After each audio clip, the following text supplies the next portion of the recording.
We have an amazing lineup of some really, really cool guests. And this season, I want to totally spotlight law enforcement. We're going to kick it off with Wayne Bullier, who is from the Police Academy across the street, Broward College. So he's going to talk about entry-level training, recruit training, what goes into the curriculum. A whole bunch of other guests that are going to come on that are going to talk about family relationships within police families. And we're going to have our very own dean on, Dr. Durham. Remember, this is the brainchild of Dr. Durham to do investigation with Dr. T. It's her idea. She is going to talk about what is it like to be a mother of a first responder. One of the things that I really hope the audiences will come away with is an understanding and an appreciation and an empathic view of police officers.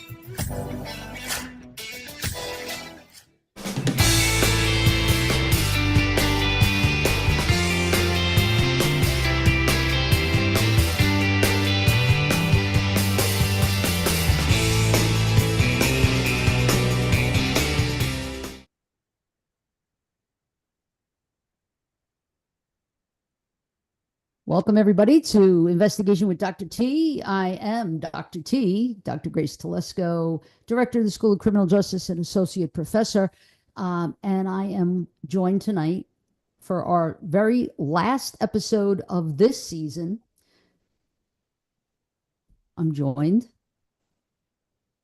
by my dearest friend, Ed Dentzel from Unfound. I was trying to think, is it 5 years? Is it 6 years? I can't really remember how long we're doing this. It's about 5 years because we first started communicating during COVID, when COVID started. Wow. 5 years. 5 years. We should have an anniversary present for each other. Yes. What's the what is 5-year anniversary? Paper? What is it? I don't even know what the gift is supposed to be. I don't know. Let's see if anybody in the webinar knows. Is anybody or anybody on YouTube maybe knows? Yeah. Just put it in the chat. Make sure that you're putting stuff in the chat, whether it's in the webinar or whether it's YouTube, especially my students that are joining us tonight. Participation is key in this. And yep, my right hand guy is putting it right there. All of Dr. T's students, please email me tonight that you were here and also that you're participating. So look, I don't want to take a lot of time because one of the things that I love about you, well, first of all, I'm making an assumption that everybody knows who you are. So you're a journalist, filmmaker, actor, podcaster, disc golfer. Yes.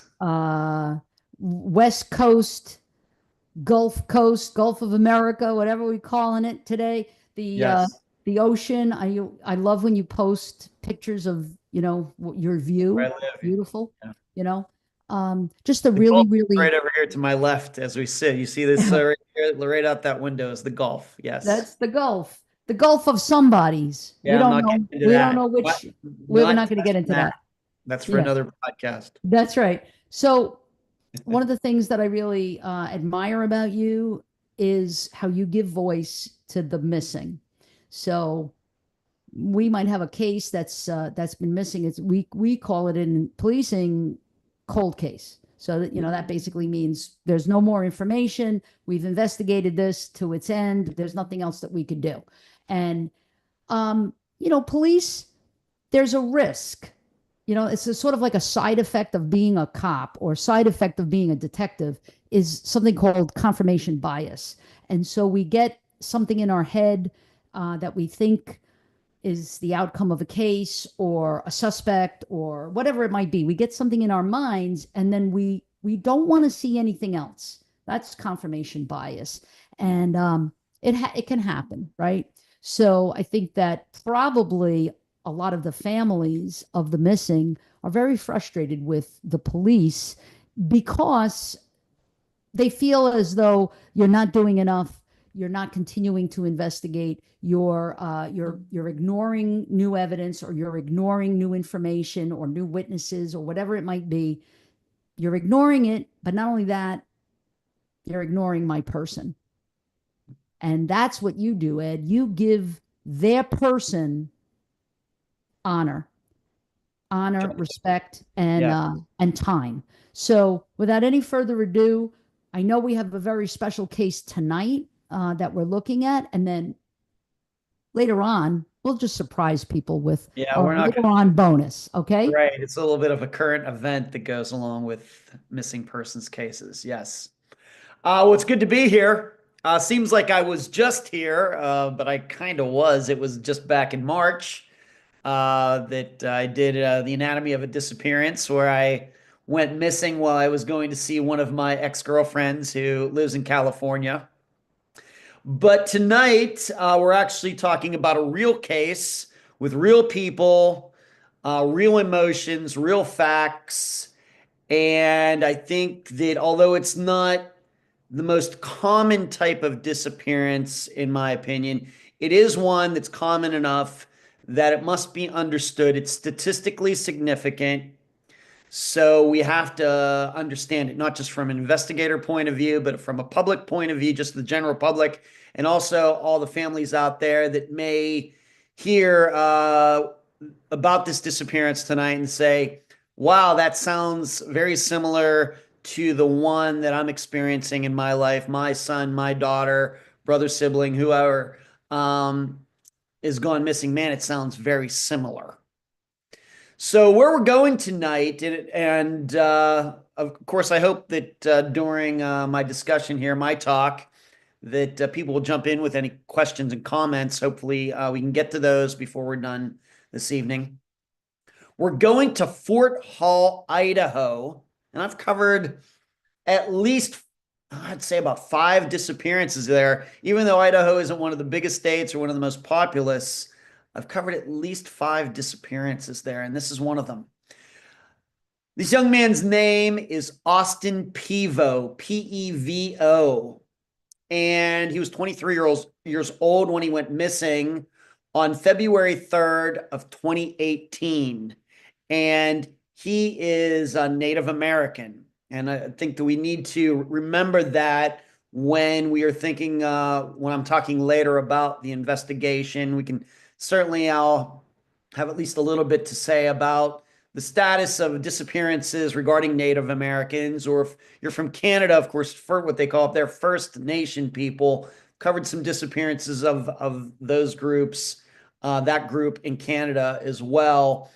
And I think that it's something that should be more of our concern. People in government, more podcasters need to pay more attention to the disappearances of minorities, because it's certainly true that it does seem like a higher percentage of them go missing than maybe of what we would say Caucasian people, or what we might call Western European people.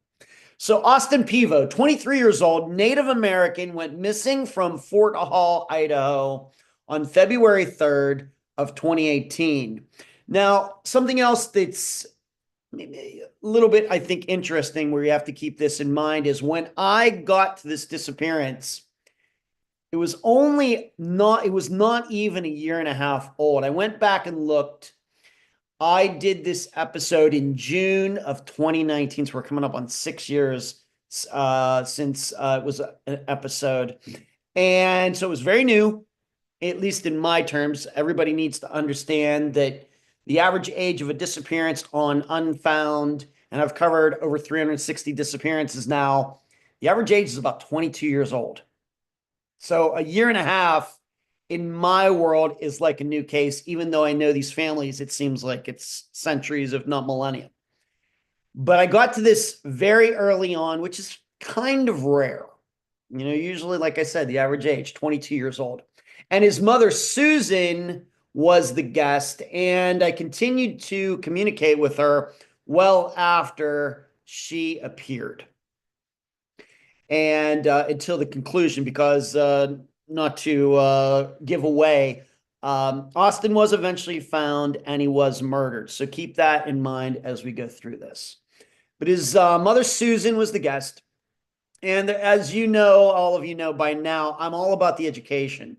So some things to keep in mind regarding this type of disappearance. I've already stated it's a fairly common disappearance, but not the most common enough to be statistically significant, And a lot of times they're fairly obvious, although with Austin's, not so much so. And there'll be like kind of a surprise at the end of all of this. These are disappearances that are murders that aren't planned, which in my opinion, my insight into it is most disappearances that are murders are not planned. Most of them are crimes of passion, things that happen in the heat of the moment. But I certainly could name some that were planned as well. And also, when you look at a disappearance, what you think happened actually happened, but not in the way you thought. So let's get into this. Austin, 23 years old. He was a former firefighter. Being Native American, he would actually travel to other states, other reservations, other Native American communities to do these Native American dance competitions. And although I've not ever seen any, I don't remember seeing any video of him dancing. I heard that he was very good, very competitive, represented his community very, very well. And he lived with his mother. Some of the items regarding Austin, I should say, and we don't shy away from this on Unfound, although we don't spend a lot of time on it, but we have to talk about it because drugs can be a factor in disappearances. They don't have to be, but we at least have to analyze that. Austin did have a meth addiction, and up until the time of his disappearance, he insisted that he wanted to get sober. He knew he had a problem, but he wanted to get past that. Some things that really affected him in the months and years before he went missing. These are things that we looked at in the episode. Remember, when I covered this in 2019, still unsolved. Kind of an idea that it was a murder, not necessarily by who or whom, but you had an idea that was murder, but still we take a good look at the victim, what they call victimology, try to get to know that missing person as well as we can. So we know that he has a meth problem. Also turned out that just a year before this, not even a year, his grandfather died, and Austin took it very, very hard from what his mother said. He also had a friend murdered 2 months before his disappearance. I didn't have it in my notes exactly what happened there, and so I don't have it in my notes here. Was the person caught? I don't know, but I think what we could say is who ended up killing Austin were not the same people that killed his friend, but that also obviously affected him quite a bit as well. Also, not long before he went missing, he got a new job. And the way he got that job is his mother, Susan, knew a guy who ran some type of crew doing landscaping and that kind of work, labor work. And she got the guy to take Austin on. And it was mainly fences and wood cutting, things like that, clearing fences. And Austin had not been working there too long. Very new to this job, but I think it's important to know that his mother actually knew the head person, the owner of this business. So the day before, and I just want to remind everybody that he went missing on February 3rd of 2018. So on February 2nd, Groundhog Day of 2018, in his own community right there in Fort Hall, he went to some sort of dance ceremony by himself. And what he later told his mother, later that night or maybe the next morning, is that when he left, there were 3 guys who confronted him. And I had the names of at least one of these people. The name was used in the episode. I'm not using it now because I'll get into that later.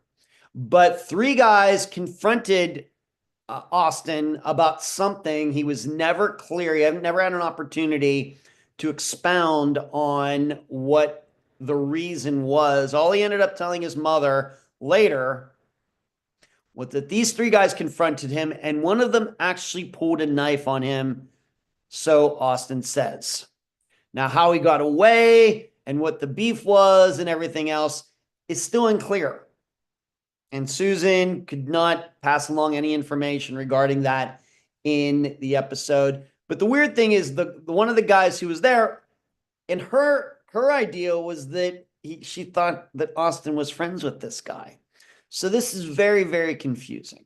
This is what we were set up. This is all the setup in the episode before, of course, we knew what happened, which happened like a year later or something.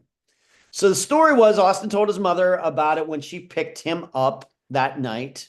Unclear what the reason was, and I'm not saying the person's name because he was not involved in Austin's murder. Also, later that night, after his mother picked him up at this ceremony, she actually caught a girl in Austin's bedroom. So they go home, go to bed. Details unclear. All Susan would tell me is that she heard some sort of commotion. Turned out that there was a girl that she'd seen through the house, through a window. I don't know. But there was some girl in Austin's room, although I don't think that she spent the night. So the next day, he gets up and his mother drives him to work. She remembered it as being nothing unusual. It was just like any other morning so far in this new job that Austin had, that she dropped him off, that she would drop him off. And she was actually dropping him off at the home of this guy that she knew who ran this business. And she just thought, well, they're going to go out and do whatever, work for the day. And somehow Austin would come home. Maybe he'd get a ride home, or he'd call her to come pick him up, something like that. Drops him off. That's the last time she ever sees him. So later that day, on February 3rd of 2018, Austin didn't come home. So she ends up calling the guy who runs the business, and he told her, because he was drunk, he told everybody to take the day off. That's what she told her. That's what he told her. And I think we had the guy's name, once again, not using his name for this presentation this evening. He had nothing to do. He was not one of the people that was actually charged with Austin's murder. Although it very well may be he knew what happened. But Susan calls him, says, was drunk. I just decided to give everybody the day off. So Austin really wasn't missing from the end of the workday. Somehow he went missing not long after he got dropped off by Susan. It totally changed, of course, right away for his mother, the idea of, well, what's going on here? So he's not just missing, he just hasn't come home after work, like say he's an hour late. It could be he's been missing, he's gone for 8 or 9 hours, something like that. So he doesn't come home. She's calling people, trying to figure out where he is. Nobody's seen him. Nobody's seen him seemingly leaving that place that she dropped him off. And so she finally gets a hold of one of the co-workers. And what isn't clear is that was this one of the co-workers who had something to do with his disappearance. But she tracked one of these people down. And the co-worker's story was, yeah, that happened. The owner was drunk, and so he decided to give everybody the day off. And the way I remember it is Austin made a call to somebody and left. No idea who he called. He was on the phone for a little bit, hung up, walked out the door of the building, and we don't know where he went after that. We didn't see a car pull up. He walked off. That's all we know. That's what this co-worker said. So eventually the police did get involved. We have the tribal police and others. What you learn really quickly with these kinds of Native American disappearances, it could easily be multi-jurisdictional, which adds a layer of complexity that you're not going to have if we're talking about the rest of the United States, where it's usually just a county or a city, or of course the state police could be controlling something. This was layers of jurisdiction here, which really, in my opinion, doesn't help. But nobody saw him once they started getting involved. His mother calls the police. They get involved. start questioning people. The neighbors say they didn't see him walking anywhere in the neighborhood from this building. They didn't see him. That being that Austin the night before had given the name of this person who pulled a knife on him, went and talked to him. He said he had nothing to do with it, seemingly had a pretty strong alibi for that day. Of course, he would have to have an alibi for several hours. So it was still a question mark, even at the time that I did the episode with his mother. But in a twist, a few days after Austin went missing, this guy who allegedly pulled the knife on Austin shows up at Susan's house. So it's a few days, let's say February 6th or something. He just randomly shows up at the house to see what's going on. Very suspicious behavior. You know, as we know, sometimes criminals like to, they're acting like they're all concerned and everything. But really what they're doing is they're checking in to see if, the police are onto them. Does anybody suspect that I'm the one who caused the disappearance? And I think it's certainly how Susan looked at it at the time. So he comes over, what's going on? How's the investigation going? He's been questioned. He asked Susan, are you okay with all this? And like Susan said, my impression was that this guy was always friends with Austin, than what Austin said about him. And now this guy's over here seemingly caring about what's going on. Now, what he told Susan when she brought it up, well, I heard you pulled a knife on Austin. So when he came over days later, this came up. He claimed that he was defending somebody from Austin. So it wasn't that three guys ganging up on Austin. His story was that Austin was ganging up on somebody, and this guy came to the other person's defense. Still not sure. It was a he said situation. Now, what made this difficult is, even though the police got involved, is that an actual missing persons report was not filed for 3 months. Mainly because Austin was an adult, there were multi-jurisdictional issues, and the police looked at it, you know what, an adult, if he wants to walk off, he can do that. In addition, as you find out when you start doing the work that I do, you have a lot of Native Americans who go missing, who walk away, who take off, whether it's just they're leaving and starting a new life somewhere else and don't tell anybody, or is it drugs? Is it suicide? Is it an addiction? Is it murder? You have a lot of that going on. It's very sad. It's very, very sad. Not just here in the United States, but in Canada as well for the First Nation people.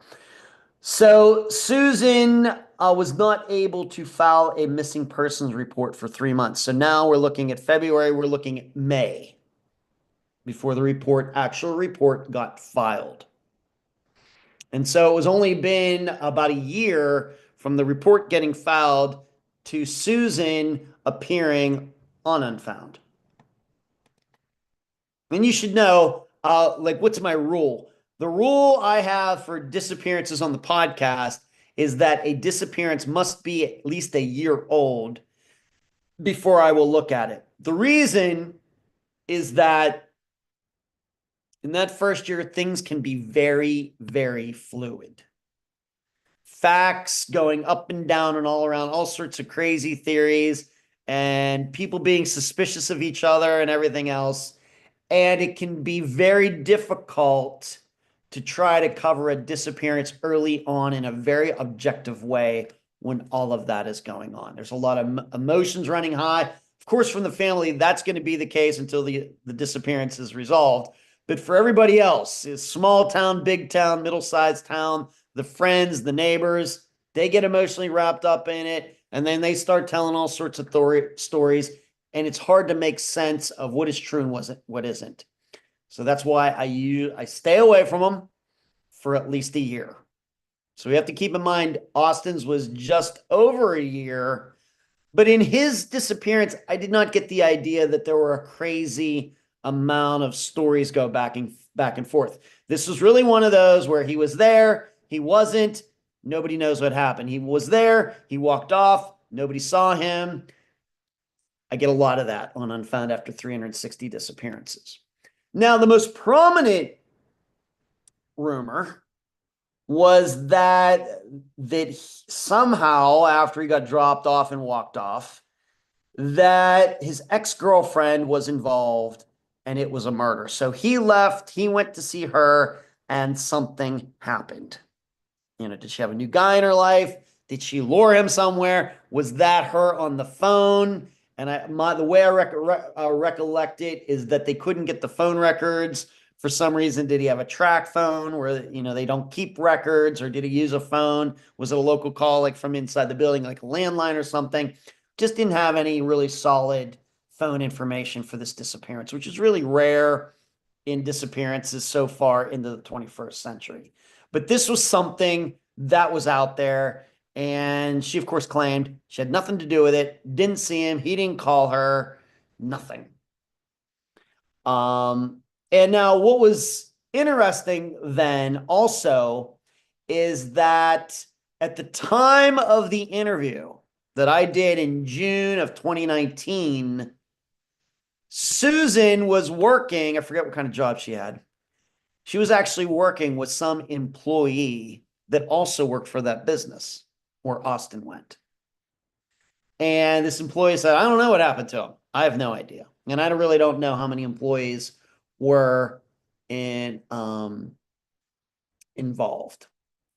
So now in September, so the episode comes out. This is what was covered in the episode with Susan talking. Of course, you can find this episode on iTunes, on Spotify, or on Unfound's YouTube channel. Just do a search for Austin Pivo on YouTube, and you will find it. I don't think there were too many other channels or podcasts that featured his disappearance like I did. So it should be fairly easy to find if you just do a search for Austin Pivo, P-E-V-O.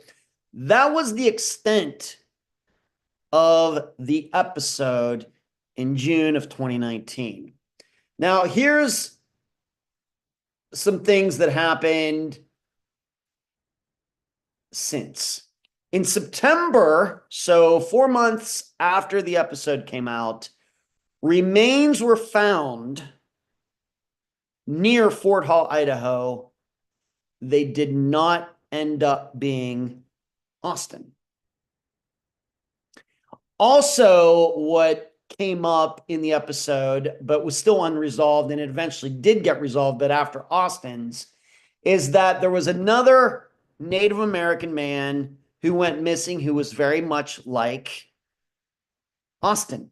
And that guy's name was Matthew Bronco, B-R-O-N-C-H-O.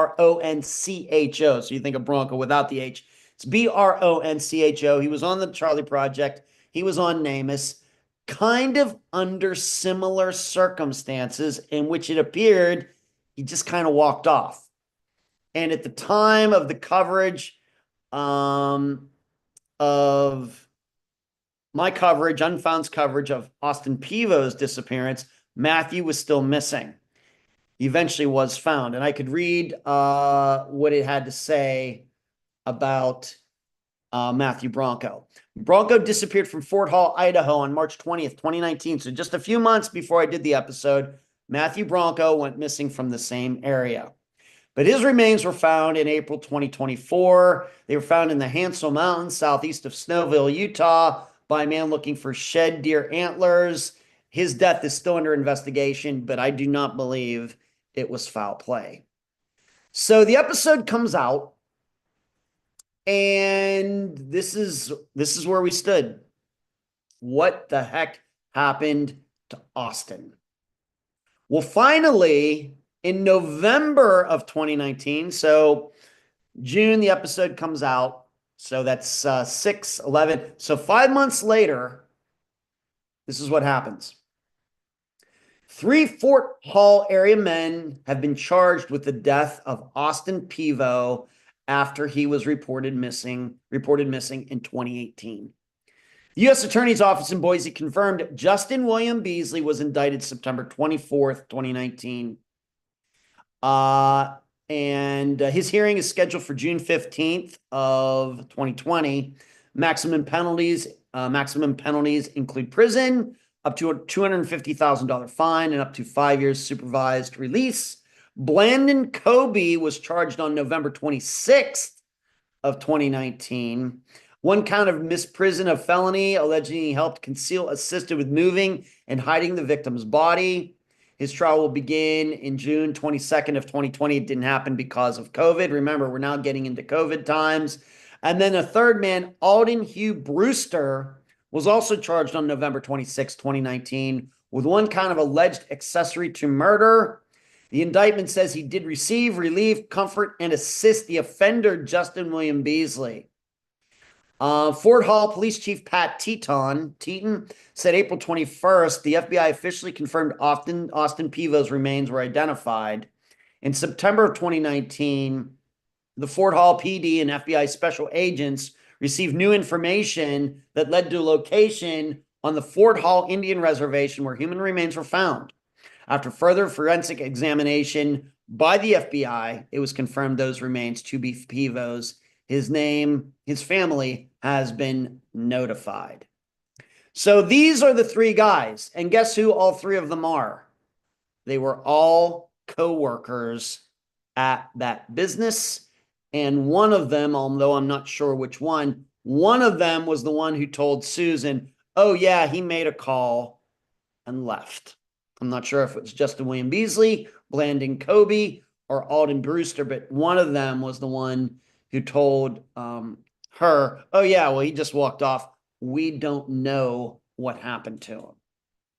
So we finally get to 2021. Remember, 2020 was the COVID year. And the trial was moved. And I can remember, it seemed to take forever before this trial happened. And now it's like 4 years ago, and I don't know where the time's all gone. But after a 4-day jury trial, you're probably wondering, well, what happened? What are they saying happened? What happened after Austin got dropped off? That these three guys who were his co-workers would do this to him. After a 4-day jury trial, a federal jury sitting in Pocatello found Justin Beasley of Fort Hall, Idaho, guilty of second-degree murder. It was announced today. According to court records and evidence presented at trial on February 3rd, 2018, Austin Pivo, 23 years old, was dropped off by his mother at a residence in the Fort Hall Indian Reservation for work cutting firewood. Testimony at trial showed that Beasley and others were at the residence at the time.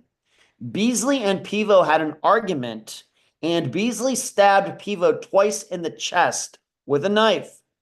Beasley and two other men took Pivo's body to an isolated area in Arbin Valley. Pivo's family reported him missing, and the Fort Hall Police Department investigated, but was unable to locate any information on Pivo's whereabouts. A witness to the events of February 3rd, 2018, came forward to the Fort Hall Police in August 2019. Why did the person wait a year and a half? I have no idea. And reported that Pivo had died on that date, and 3 men who had been at the house removed his body. The FBI executed a search warrant at the residence and found evidence that Pivo had died there. One of the men who helped hide the body admitted to his involvement and took FBI agents to the location of Pivo's remains in Arbin Valley. The agents recovered Pivo's remains along with clothing and other personal items. DNA testing showed that the remains were those of Pivo. Beasley was indicted by a federal grand jury. He's to be sentenced on October 26th of 2021. Acting U.S. Attorney General Gonzalez said, prosecuting violent crimes in Indian country is a priority for my office, and I hope this conviction brings some amount of closure and justice to the victim's family. He also praised the FBI and the Fort Hall Police Department for their exemplary and thorough investigation of this crime. Their complementary partnership resulted in the successful outcome of this senseless murder. This office and our law enforcement partners are committed to prosecuting aggressively cases involving violent acts against Native Americans residing on reservation lands within Idaho, Mr. Gonzalez added. Now you should know what was the defense for these men. The defense was self-defense. Remember what that other guy came over and said a few days later. He said that he wasn't attacking Austin, but Austin was attacking somebody, and he jumped in to defend that other person. Well, at the trial, that was the defense they tried to use, that, well, they had to kill him. They were just defending themselves. Of course, what undermines that is, well, then why'd you go hide the body? Obviously, the jury didn't buy any of it, and they convicted these three guys, I think, to the fullest extent of the law. I'm not a legal expert, and they are now in prison. Now, here's the kicker for all of this. And this is why sometimes when you like going back to what I said before, you think you think you know what happened, but it happened in a way that you don't expect.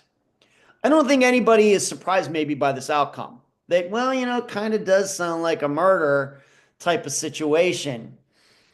The weird thing is that the guy who pulled the knife on Austin the night before was not one of the three guys who stabbed him to death the next day. That and Austin getting murdered the next day were two totally separate incidents. They had nothing to do with each other at all. But you can see when you're looking at it, well, Austin has this story about the guy with the knife. You're thinking, well, maybe that guy tracked him down the next day. Made all the sense in the world. And I have to admit, it was a very strong theory in my mind at the time. We now know that that guy from the night before had nothing to do with any of this.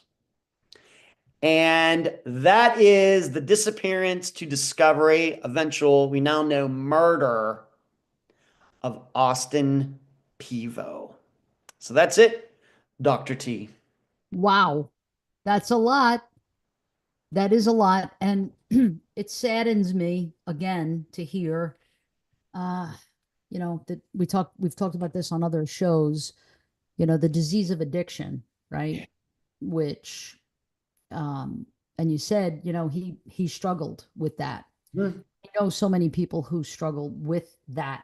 In fact, I'm, that I moved and, Yes. I'm going into the Lowell prison and talking to some of the women there, the inmates there who are there for mostly drugs and addiction, and they're struggling, and some of them are talk about, like, it was just last night, and some of them were talking to me about how some of them have like a month left and they're going to be released, and that they're so worried about going into the real world. Yes. And the temptations and everything else that happens. But there's a saying in recovery circles that says there's only three ends: jails, institutions, and death. And it sounds like that's exactly what happened in this case. Yeah, I have to say that it very well may be that drugs were played a part in this murder. I've never seen the transcript of the trial. Were they all getting high over there and this happened? Very well could be. I've never seen anything like this. Did this have argument to do with money over drugs? It very well could be. Once again, Probably. nothing in the public information, and I've never asked Susan about that. So Right. it what could be, but this could have just been good old fashioned, just sober, bad beef, maybe something that had been brewing between them just because they were coworkers. I don't know. Yeah, I doubt it. I just do, based on, what I know about addiction and the ways and the means to get more and what happens, and things get dicey. And it's not just like people hanging out and getting high and then have an argument. It's usually money involved, and it's usually, and especially with meth, there's, meth is an amphetamine, right? And I'm sure you've heard of, like cocaine psychosis, and there's psychosis that happens depending on whatever it is that you just used, but you don't, like, that information we don't have in this case, but it could lend you to believe a certain way. I know you're not into theories, but Mhm. I do think that that's something that was probably a deal gone south or something like that. Yeah. I don't know. Could Hey, be. Could be, and we all know what we also now know is this person who called and was drunk or whatever else. Was this person really drunk, or did the person actually know what was going on and was deflecting? This person who claimed this was not one of the three person who were eventually charged with this murder. But I could believe this person was trying to make it all go away right. Yeah. somehow. Yeah. How do you want to handle this now? Do you want to Want to take some questions on that, and then we want to, okay. yeah, if there's any comments, questions, anybody so far, and then we'll move to the other topic of tonight's show. All right, good. So I'll do this one, Eddie. If there are any questions that are in the YouTube chat, you can handle that, okay? Alrighty. All right. I don't know if there are any or not. I wasn't able There to see. aren't yet, but usually once we say we're gonna start questions, then they start coming in. Okay, very good. So let's handle So we'll Dave. see. Okay, we'll see. Let's handle Dave's question. What cultural and ethnic, I think he means, not ethic, ethnic factors are the most important when dealing with a missing person? So really, does culture and ethnicity play any kind of a role? It does. Here's some things that I've experienced. First of all, we have a much higher incidence of addiction in minority communities than we do in the majority community in the United States. All right, first of all. Second of all, what I've also learned when it comes to minorities is that they usually aren't as forthcoming about information, frankly, like white people, Caucasian people are. I've even, Well, I'm gonna stop you right there. I'm gonna yeah, stop you right there. wait, I'm just telling you my experience, Right. so Because please. I think that culturally, that's true. Yeah. Racially, I think that that's a very broad brush. Mm. So, for example, Italians, I'm Italian. I'm actually mostly Italian with a little bit of Lebanese in me. So, you want to talk about like stereotypes and, yes, I Okay. have I have Arab in me. And I'm very proud of that fact. But the Italians, when they first came here, the immigrants, they did not trust government because of the government that they came from, and Yep. so they would not speak to the police, and they would not be readily available, to answer questions or anything like that. So I think it's also true in some of the Latino um, circles as well, that there's a sort of distrust of government that really stems from the country of origin, right? Putting a bad taste in your mouth for government because government is corrupt. And and we know that even here that's true, right? In some cases. But so I just want to put the brakes on that for a I'm just minute. what I'm saying here is that Caucasian people, they want to come on and they will name anybody. If they suspect that somebody did something, they want to just blast every name: John Smith, Jane Doe, anybody. Of course, I can try to control that because I'm always worried about, is this true or not? In defamation, that's my job to look out for those things. But they're ready to name names, their neighbors, whoever else, enemies. They'll just go on and on if they want. Now, some don't, but most of the time they do. But when it comes to minorities, whether it's Native Americans or blacks, other minorities who have been on Unfound, they are much more reluctant to do that. And in fact, in some of the disappearances that I featured, I then find, I just do the best I can do. And a lot of times I know what the public information is regarding a disappearance, but certainly there's a lot of things that aren't public. It's not necessarily private, but there are items that don't make it into the news that are important. And I've found out through trial and error that minorities are much likely to withhold things because of judgment, how they're going to look, I think, within their own communities by naming people, naming things much more than Caucasians do. And I could name one disappearance in particular, but I'm not going to do that. But there was a disappearance of a young Black woman that I found out after the fact the guest had withheld a lot. I think for community reasons and things like that. So just to sort of clarify what your statement is, and I don't know if you know this or not. This is kind of like a shameless plug right now, but NSU has now been designated as an R01 Carnegie Research Institute. Very, very prestigious, very difficult to attain. So when we talk about research, and a lot of my students are PhD students that are on now, it's not that, and I'm just going to kind of be like speaking to them right now. So it's not like Ed is doing a qualitative study. He's not. However, what he is saying is that he's drawing some conclusions, some results and findings based on his experience, his perception of the people who he has interviewed. Okay. So that doesn't mean that Ed is now making this statement about, all white people are so wonderfully, able to like tell all kind of thing. He's not saying that. He's saying that of the folks who he has interviewed, who have been on his show as a result of his investigations, this is what he has found. I just wanted to just clarify that. Right. It's not scientific.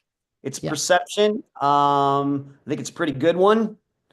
Certainly there have been Caucasian people who have been on Unfound that I've learned out later. Well, they knew this and know that. It just seems with minorities, there's just a reluctance. We've already talked about maybe a reluctance to talk to the media, reluctance to talk to police. I'm thankful for anybody who comes on the podcast, but I think for certain groups, it's much harder to make that decision than it is for others. Okay, that's fair. And then so they play it. Maybe we just say maybe they play it a little safe. Maybe because the communities are just a little more tight knit. Or maybe because they've not had such great experiences with the government or police who are agents of government. Right. Now, I will say my perception looking back at Susan, I think she was very forthcoming. I think she was. But like I said, it seems to be the exception, not the rule. But I still try to do my best with whoever ever talks to me. But there are just certain things that there's only so much you can find out. Yeah. So Eddie, is there anybody else on YouTube? Any questions that we're looking at? Yes. So good. Well, let me give you a spotlight. This will be the the last time for the season that you all get to see Eddie. I'm sure everyone will miss me so much. Well, I mean, you'll be back in fall, right? You'll be back in the fall? I will. You guys are still stuck with me. That's good, because otherwise I'll start crying. So go ahead. So we have two questions. The first one from Ashley Martinez. Why do you think some missing persons cases get more media attention than others? Wow. Scientifically, I'm still trying to figure that out. It's tough for me to answer that question because I've covered over 360 disappearances in depth now. And when we start talking about the ones that in the 21st century are the most well-known, I'll just throw out some names. The ones that I've covered, like Maura Murray or Brian Schaefer, for example, which have been on all the shows, all the YouTube channels, all the podcasts and everything else. It's not an interesting thing because although those disappearances certainly can catch your attention, I've covered 50 that are more mysterious and have more outlandish facts. And if you're into that type of thing, then those do. Why are those ones still getting all the attention? And these other ones that I think, have a lot more mystery to them, I don't know. I really haven't. Is it because of the families are just better with the media? Is it right place, right time for Mara Murray? Is it because she was an attractive white woman? Could be. That's certainly something. It's just hard to say. And I'm not the most unbiased person to ask about that because I think there are a bunch of disappearances that I've featured that are way more harder to figure out or mysterious, quote unquote, than the popular ones are. I think that's the best I can do. All right. And then our second question, also from Ashley Martinez, asked, have there been any cases that have affected you on a personal level? Not really. I really try to play it really pretty straight as just, I try to be as objective and black and white with these disappearances. There aren't any that keep me up at night, although as Dr. Telesco know, I've had some sleeping issues over the next 6 months, but it has nothing to do with that. Not really. I am covering a different disappearance every week. And I think that keeps me from getting emotionally involved and obsessing on any of these, anyone in particular.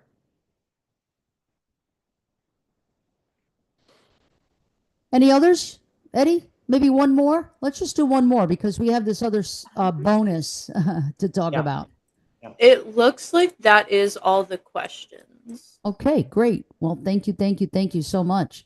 So, all right. So, I found the clip. Oh, you I did? found it. Yeah. So I'm going to play it. All right. You've been warned. This is not pretty. Yes. This is not.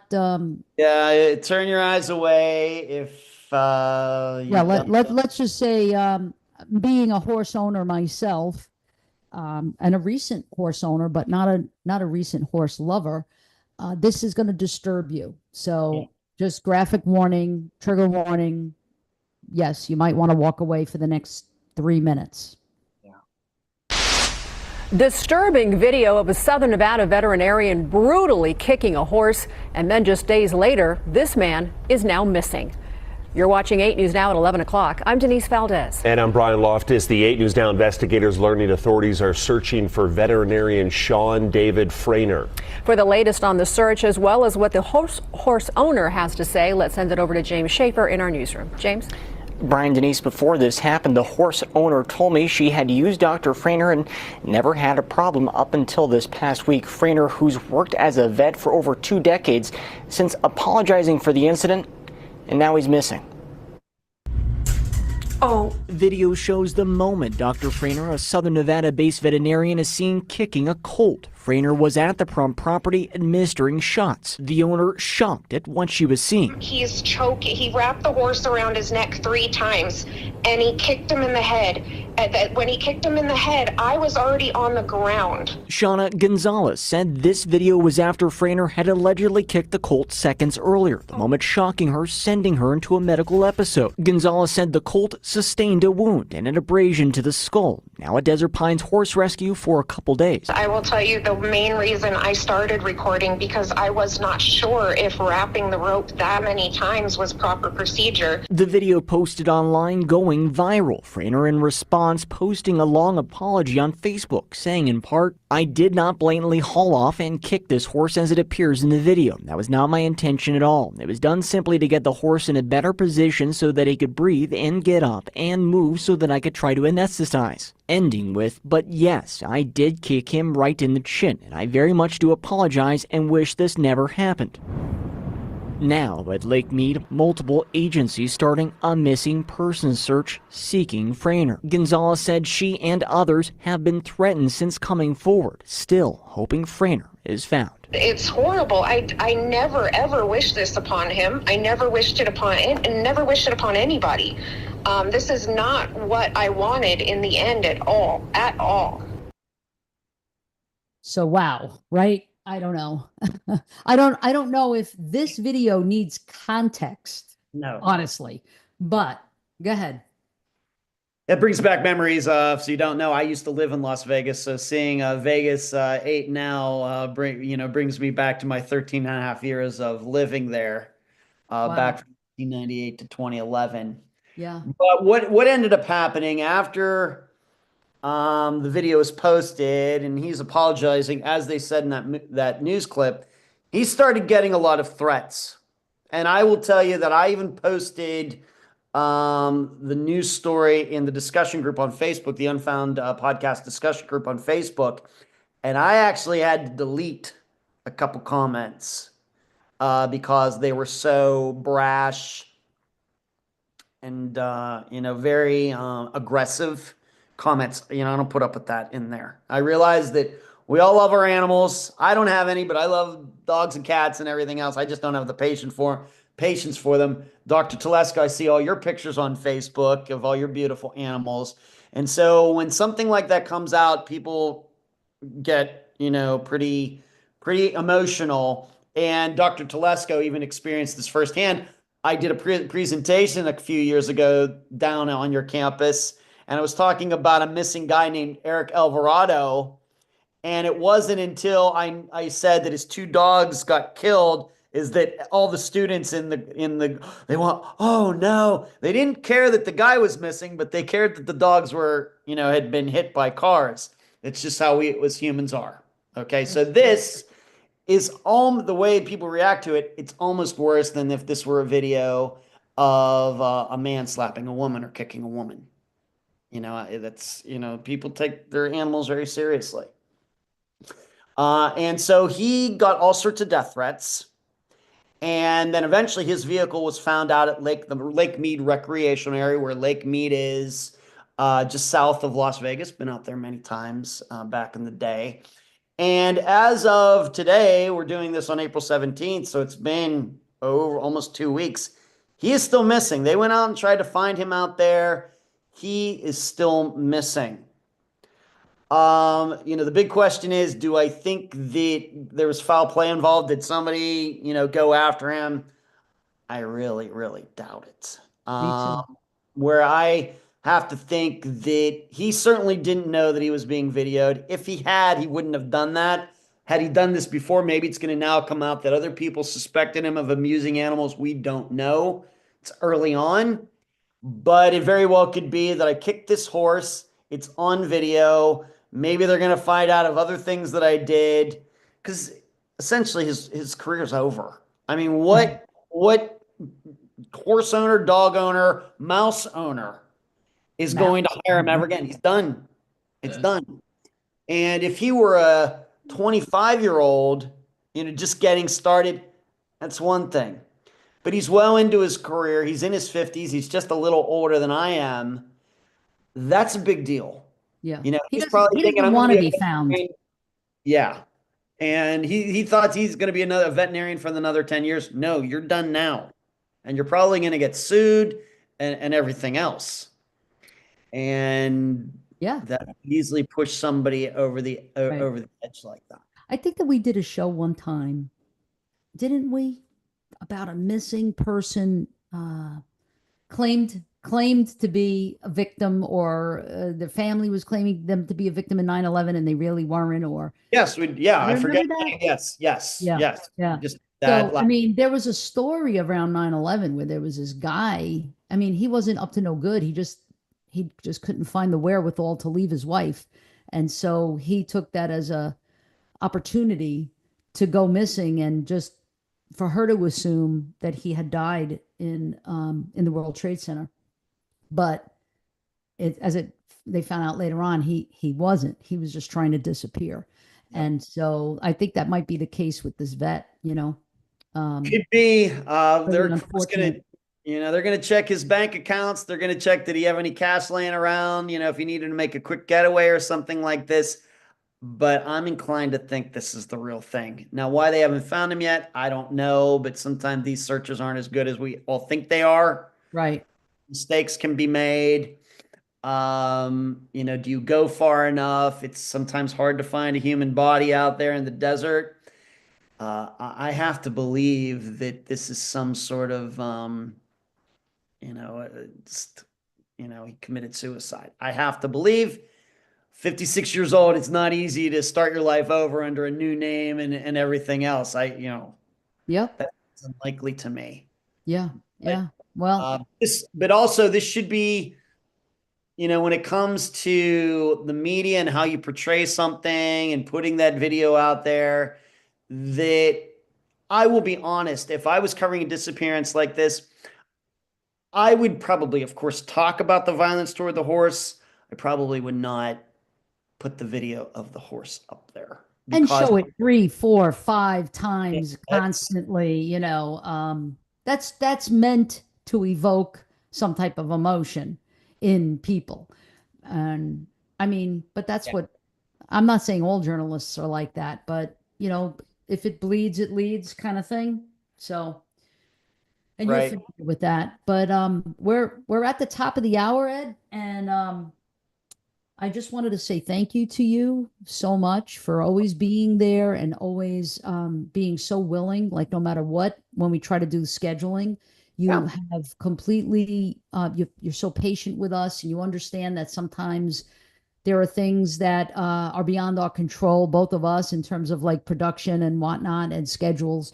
And you're always just so good about it. And I really appreciate you. You're very welcome. You have to remember, I have a showbiz background. I know that it's not easy, but a lot of moving parts. So that's probably why I have a lot of patience, because, of course, I do my own shows, but I've worked Las Vegas shows and been stage managers and things.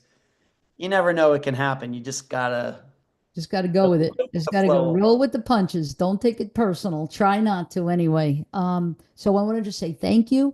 We'll be in touch. Let's talk over the summer. And I'd like us to do maybe something that's a little different, maybe. I don't know, something that's cool and exciting in addition to, not instead of. I know that you and I had talked a little bit about some of the work that you were working on.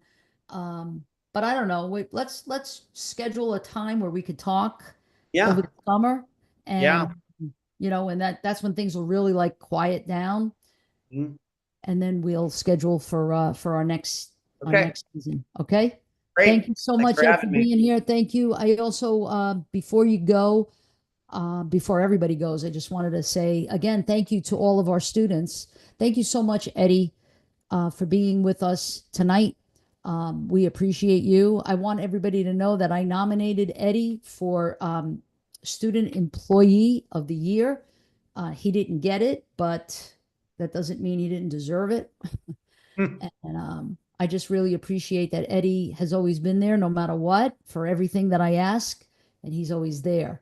So it's not lost on me what kind of a person you are, and what kind of a teacher you're going to make in the future.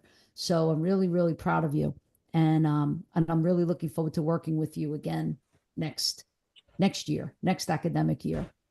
And before we go, I do want to say thank you again to Dr. Durham and Kushner and Castro, all of the deans that support everything that we do here at Investigation with Dr. T. Next season, I did mention that we're this, Carnegie Research Institute now, which is, again, really, really hard designation to get. So if you get it, it's like, wow. And I'm thinking that maybe we highlight research. We highlight the research that we have been able, whether it's faculty or our students. Students maybe can even come on. Some of our students who are working on a dissertation, working on their research, and maybe want to talk a little bit about it. I don't know. I'm hoping that some of the people that are hearing me right now are not like, oh my God, what a snore. Please don't do that. But I think that maybe it might be fun, and I always like to try to do different themes. So like this season was all law enforcement, and missing persons always goes hand in hand with any kind of law enforcement and investigation. So that was the theme this season. Next season, I really think I want to put together a really cool roster of faculty research, not only in criminal justice, but also in education and also in the Department of Human Services. I know that Eddie is always like on me for like, it's all about School of Criminal Justice. What about education? And, you're right. You're right. Absolutely. 100%. So that's what I'm thinking about doing. I would like to hear maybe some feedback from my students who are listening, and even some of Ed's folks, they could just email me, maybe gt243@nova.edu, and let me know your thoughts about doing a whole segment. The whole season would just be about research, and we would highlight that. So that's that. And then the last thing I'm going to say before we leave, I swear to God, this is my last sentence, and that is, we are praying for all of those who are impacted by the FSU shooting, those who passed, those who were injured, the families, all of the staff, all of the faculty. The trauma reverberates, and it's sort of like this ripple effect that happens in any kind of an institution like FSU. And even though we're not part of FSU, we're a Florida, university, and so we feel it too, because we think, well, if it can happen there, it can happen to us. And I want to just encourage everyone to please go to the public safety website and find the Run, Hide, Fight video. It's a training video, and just brush up on what do we do if, because some people say it's not a matter of if, but a matter of when. And I really hope that that's not the case for us. We are a very safe campus. And we do a lot of trainings. We do a lot of active shooter trainings and drills. And so we're very prepared. But in any case, this has a ripple effect, not only for institutions like ours of higher education. And it seems like really like higher education may be under attack at this time. I don't know. It just seems like that to me. I won't say anything further about that, lest I get in trouble. But anyway, that's the story. We'll say prayers for all of the FSU family that's suffering right now. And I don't really want to leave on a bad note, but happy Passover and happy Easter. And I'll see you all next season. Thank you again. Eddie, we could stop the live.